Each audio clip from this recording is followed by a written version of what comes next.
আগামী প্রজন্ম যারা আছে তারা অনেকেই কিন্তু এই সরকারি চাকরির প্রতি আস্থা হারিয়ে ফেলবে। একদম আসি কিন্তু অনেকেই বাহির থেকে অনেক কথা বলে যে এই যে যারা কর্মচারী যারা আন্দোলন করছে, হ্যাঁ, অনেকেই আমরা বাহির থেকে শুনি যে তারা বলে আপনাদের না পোষালে আপনারা চলে যান। এই যে একটা কথা, আপনাদের না পোষালে আপনারা চলে যান, কথাটা বলা যতটা সহজ কিন্তু চলে যাওয়াটা অত সহজ না। একটা সরকারি কর্মচারী, আমাদের একজন সচিব বলেছেন যে অনেকেই বলে আপনাদের না পোষালে চলে যান, কিন্তু চলে যাওয়াটা এত সহজ না। কারণ একটা সরকারি চাকরি নিতে গেলে প্রথমে সার্কুলার দিতে হয়, তারপরে সেখানে ইন্টারভিউ হয়, পরীক্ষা হয়, ভাইবা হয়। যে সকল সরকারি চাকরিজীবী ভিডিওতে দেখছেন, দয়া করে ভিডিওতে লাইক ও চ্যানেলটি সাবস্ক্রাইব করে আপনার সহকর্মীর সাথে শেয়ার করে দিন। তারপরে অনেক যাচাই বাছাই পরে একটা সরকারি চাকরিতে সে প্রবেশ করে। এখান থেকে আমি বললাম যে না পোষালে আপনি চলে যান, কিন্তু যে আসবে ওয়েলকাম, আমার পোষাইলো না আমি চলে গেলাম। কিন্তু এখন যে নিয়ে আপনি যারা নিয়ে আসবেন, আপনার যে 2 দিন পর আপনার যে পোষাবে না, সেই গ্যারান্টিটা কি আপনি দিতে পারেন? এটাই এবং এই জায়গাটি যে অন্য পেশায় চলে যাওয়া বা না পোষালে অন্য পেশায় চলে যাওয়া, যেই চেয়ারে বসে এই কথাগুলো যারা আওড়ায়, তাদের বাস্তবিক পরিস্থিতি বা তাদের জীবনযাত্রার মান আর যাদেরকে অন্য পেশায় চলে যেতে বলা হয় তাদের জীবনযাত্রার মান কিন্তু এক নয়। তারা অ্যাকচুয়ালি আসলে মাঠ পর্যায়ে মানুষের সম্পর্কে, জীবন সম্পর্কে তাদের কোনো ধারণাই নেই। এবং তৃণমূল পর্যায়ে একজন কর্মচারীর জীবনযাপন, বা আমি যেহেতু শিক্ষক, আমি আমার শিক্ষকতার জায়গা থেকে বলছি, এখন কিন্তু মেধাবী তরুণরা কিন্তু শিক্ষকতা পেশায় আকৃষ্ট হচ্ছে না। পাশাপাশি সরকারি চাকরির প্রতি তাদের কোনো মোহ নেই। আগে যেমন সরকারি চাকরিকে সোনার হরিণ বলা হতো, এখন আসলে সরকারি চাকরিকে কিন্তু রাষ্ট্রের জাতাকলে পিষ্ট হওয়া বলে।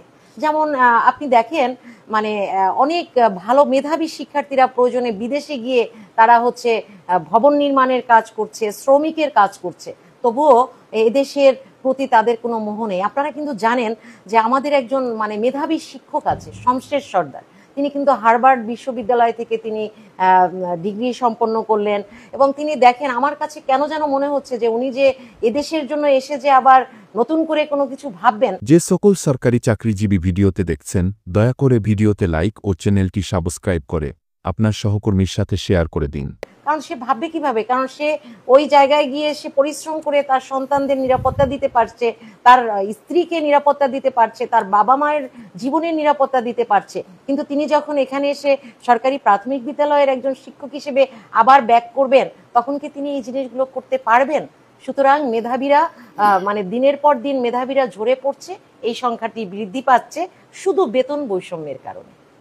আচ্ছা, বৈষম্য এই একটা যে শব্দ, যে বৈষম্যটা বাংলাদেশের মানুষের সাথে, রক্তের সাথে যেন মিশে গেছে। এদেশ থেকে কোনোদিন বৈষম্যটা যাবে না। কারণ কি দেখেন, একজন কর্মচারী আর একজন ঊর্ধ্বতন কর্মকর্তার মধ্যে যে আকাশ পাতাল একটা পার্থক্য, তেলে আর জলে যেমন মিশে না, তেমনি আমরা মানুষ হওয়া সত্ত্বেও কিন্তু কর্মকর্তা আর কর্মচারী আলাদা একটা ডিফেন্স থেকে যায়। অথচ সংবিধানে কিন্তু বলা আছে যে কর্মকর্তা বলে কোনো কথা নেই, অল আর গভর্নমেন্ট এমপ্লয়ার, এবং সবাই সরকারি চাকরিজীবী, সবাই কর্মচারী।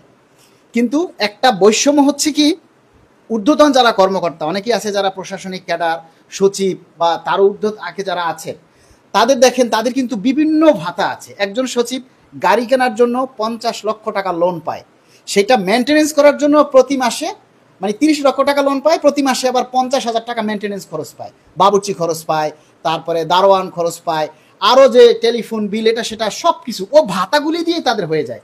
আর একজন সরকারি কর্মচারী 8,250 টাকা, আর কোথায় 78,000 টাকা, 70,000 টাকা ডিফারেন্স। তাহলে কিভাবে বৈষম্য দূর হবে? আবার এখন যদি দেখেন, এই যে রাস্তায় আন্দোলন করে কর্মচারীরা, আপনারা শিক্ষকরা আন্দোলন করছেন, কর্মচারীরা আন্দোলন করছে, আমাদের এই যে সম্মুখ সারির যারা নেতা, যেমন ওয়ারেস আলী মুখ্য সমন্বয়ক, খায়ের আহমেদ মজুমদার, তারপরে লুৎফুর রহমান, মাহমুদুল হাসান, সালদার রহমান, আনিসুর রহমান শিক্ষক, আপনি আছেন, এছাড়া আরও অনেক শিক্ষক নেতা আছে। অনেকেই কিন্তু নিজের পকেটের টাকা খরচ করে, কোনো কর্মচারী, কোনো অডিয়েন্স বা কেউ কিন্তু 2 টাকা দিয়ে আগে আসে না, সবাই নিজের পকেটের টাকা দিয়ে আন্দোলন করছে, সংগ্রাম করছে, পুলিশের জল কামান খাচ্ছে। আবার এই কর্মচারীদেরকে প্রতিহত করার জন্য কালো আইন তৈরি হয়েছে। তারপরও কিন্তু যখন দেখবেন যে দিন শেষে মহার্ঘ ভাতাটা দিবে ওই কর্মকর্তারাই বেশি পাবে। একদম একদম। তাহলে এই ক্ষেত্রে যে সকল সরকারি চাকরিজীবী ভিডিওতে দেখছেন দয়া করে ভিডিওতে লাইক ও চ্যানেলটি সাবস্ক্রাইব করে আপনার সহকর্মীর সাথে শেয়ার করে দিন। আপনার মানে মানে আপনার কাছ হ্যাঁ। থেকে কি শুনবো এই বৈষম্যটা আসলে কিভাবে যাওয়া আচ্ছা, যায়? তো এই যে বৈষম্যের যে জায়গাটি, শোনেন আমরা কি দেখলাম আগস্টের পরবর্তী সময়ে আমরা একটা স্লোগান দেখলাম যে বৈষম্য মুক্ত বাংলাদেশ গড়ব। তো বৈষম্য মুক্ত বাংলাদেশ গড়ব বা প্রতিটি জায়গায় যে পরতে পরতে যে বৈষম্যগুলো আছে সেই বৈষম্য নিরসনের জন্য কিন্তু বর্তমান সরকার কাজ করে যাচ্ছে। তো আসলে এই জায়গাটিও কিন্তু আমরা কিন্তু সেরকম কোনো প্রতিচ্ছবি বা কোনো প্রতিফলন এখন পর্যন্ত দেখতে পাচ্ছি না। আমার এই কথাগুলো শুনতে অনেকের কাছে খারাপ লাগে, কারণ আমি আপনাকে বলি মানে আমাদের দেশে কিন্তু এখনো প্রভু এবং ভৃত্য এই জায়গাটির মতন করেই কিন্তু সরকারি কর্মকর্তা এবং কর্মচারীদের মধ্যে একটি বিরাজমান মানে বৈষম্য পরিলক্ষিত হচ্ছে। এটি কিন্তু একদম মানে দিনের মতো পরিষ্কার। কারণ আপনি দেখেন একজন কর্মকর্তা এবং একজন কর্মচারীর মধ্যে যে বেতনের যে বিস্তর ফারাক, এটি থেকে কিন্তু আপনি শুধু মানে আর্থিক নিরাপত্তার কথাই আপনি শুধু চিন্তা করবেন না, আর্থিক নিরাপত্তার সাথে কিন্তু আর্থিক মানে অবস্থা থেকে কিন্তু আপনার সামাজিক অবস্থাটাও কিন্তু নির্ণয় করা হয়।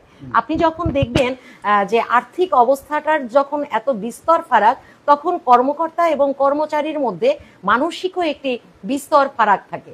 তাদের এই যে মানে বিস্তর ফারাক থেকে তারা সহজে মানে এই যে কর্মচারীদেরকে কিন্তু কর্মচারী হিসেবে ভৃত্যের মতোই আচরণ করে, আর তারা থাকে প্রভু হয়ে। এই যে জায়গাটি, এই জায়গাটি থেকে বর্তমান যে অন্তর্বর্তীকালীন সরকার, আমি মাননীয় প্রধান উপদেষ্টা মহোদয়ের দৃষ্টি আকর্ষণ করব, যেহেতু দীর্ঘদিন ধরে আমাদের খায়ের মজুমদার ভাই, ওয়ারেস আলী ভাই সহ যারা নির্লসভাবে মানে এই যে কর্মচারীদের যে মানে বৈষম্য নিরসনের জন্য যারা মাঠ পর্যায়ে কাজ করছে, আমি তাদের প্রতি কৃতজ্ঞতা জ্ঞাপন করে আমি বলবো মাননীয় প্রধান উপদেষ্টার দৃষ্টি আকর্ষণ করে বলবো, আপনি একজন শিক্ষাবিদ, আপনি একজন সুশীল, আপনি অর্থনীতি নিয়ে কাজ করেছেন, আপনি অর্থনীতির যে এই যে সকল সরকারি চাকরিজীবী ভিডিওতে দেখছেন দয়া করে ভিডিওতে লাইক ও চ্যানেলটি সাবস্ক্রাইব করে আপনার সহকর্মীর সাথে শেয়ার করে দিন। অর্থনীতির মানে অর্থনৈতিক দৈন্যতা থেকে পরিত্রাণের জন্য বা অর্থনৈতিক ভারসাম্যের চিত্রটা কর্মকর্তা এবং কর্মচারীদের মধ্যে যাতে সাদৃশ্যমানের যে জায়গাগুলো যাতে বৈষম্যটা অধিক পরিলক্ষিত না হয়, সেই জায়গাটি মাননীয় উপদেষ্টা মহোদয়ের সদয় দৃষ্টি কামনা করছি। কারণ আপনি পারবেন আমাদের এই বৈষম্যটা নিরসনের জন্য, আর আপনি যদি রাষ্ট্রের কর্মচারীদের দিকে না তাকান, রাষ্ট্রটাকে কিন্তু রাষ্ট্রের কর্মচারীরাই কিন্তু এই রাষ্ট্রের হাল ধরে আছে, কর্মকর্তারা না, তারা হচ্ছে নীতি নির্ধারণী পর্যায়ে আছে। কিন্তু পরিকল্পনা বাস্তবায়নের জন্য এই কর্মচারীরাই কিন্তু দিন রাত নির্লস পরিশ্রম করে তাদের শরীরের ঘাম ঝরাচ্ছে। এই ঘাম থেকে ঘাম শুকাবার আগেই যেন তাদের আসলে আর্থিক নিরাপত্তাটা, আর্থিক বৈষম্যটা দ্রুত সময়ের মধ্যে ঘুচিয়ে নবম পে স্কেল বাস্তবায়নের জন্য যেন আমাদের রাষ্ট্রের কর্ণধর ডক্টর ইউনূস মহোদয় যেন আমাদের দিকে সদয় দৃষ্টি রাখেন, সেই প্রত্যাশাই থাকবে। যে সকল সরকারি চাকরিজীবী ভিডিওতে দেখছেন দয়া করে ভিডিওতে লাইক ও চ্যানেলটি সাবস্ক্রাইব করে আপনার সহকর্মীর সাথে শেয়ার করে দিন।